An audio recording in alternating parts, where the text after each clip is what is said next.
আসসালামু আলাইকুম এভরিওয়ান। স্ক্রিনে আপনারা দেখতেই পাচ্ছেন একটা ফ্লাইং ফিশ, যেটা আমি ধরে আছি। আজকে অনেক দিন পর আমি ব্লগে আসলাম এবং অনেক ব্যস্ত ছিলাম, তার সাথে একটু এখন অসুস্থ, যেহেতু আবহাওয়া বদল হয়েছে একটু প্রভাব তো পড়বেই।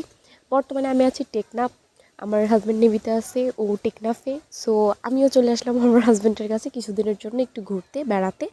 সো বেড়াতে এসে আমি এত পরিমাণ সামুদ্রিক মাছ আমি খাচ্ছি যে আমার যে গরুর মাংস এত পছন্দ, আমি গরুর মাংসের স্বাদই ভুলে গেছি। মানে এত টেস্টি মাছগুলা। সেন্ট মার্টিন থেকে আমাদের জন্য এই মাছগুলো আজকে পাঠিয়েছে, অনেক মাছ পাঠিয়েছে। আমার হাজব্যান্ডের চেনা আছে সেন্ট মার্টিনে, সো উনি সেন্ট মার্টিন থেকে আমাদের জন্য মাছ পাঠিয়েছে।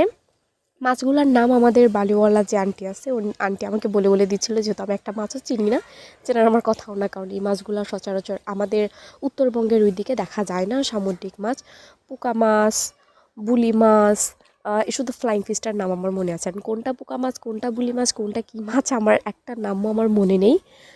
এটা আন্টি থাকলে অবশ্য ভালো হতো, এখন আন্টি নেই। আন্টিকে জিজ্ঞেস করে আপনাদেরকে বলতে পারতাম কোনটার কি মাছ। সো এতগুলা মাছ দেখে যেমন খুশি হয়েছিলাম, সেরকম একটা টেনশন ছিল যে কাটবো কীভাবে। মানে আমি তো মাছ কাটতে একদমই পারি না, তারপর আবার সামুদ্রিক মাছ দেখতে এত সুন্দর, আমি যদি নষ্ট করে ফেলাই এইটার একটা ভয়।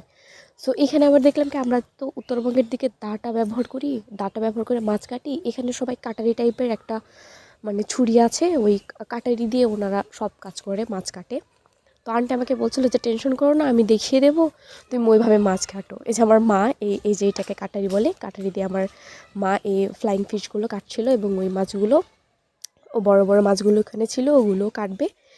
এত মানে মাছগুলো এত সুস্বাদু, যা একদম বলার বাহিরে। আমার তো একদম টেস্টি চেঞ্জ হয়ে গেছে। মানে এতদিন আমি কি খাইলাম, এগুলো তো খাওয়াই বাকি ছিল। মানে এত টেস্টি, যা বলার বাইরে না। আমার হাজব্যান্ড তো বলছিল যে থাকো কিছুদিন টেকনাপে, আরও থাকো, এখনই যাওয়ার দরকার নেই, মাছগুলো একটু খাও। আলহামদুলিল্লাহ অনেক ভালো দিন কাটছে। সবাই আমাদের জন্য দোয়া করবেন, আমার হাজব্যান্ডের জন্য দোয়া করবেন। আসসালামু আলাইকুম।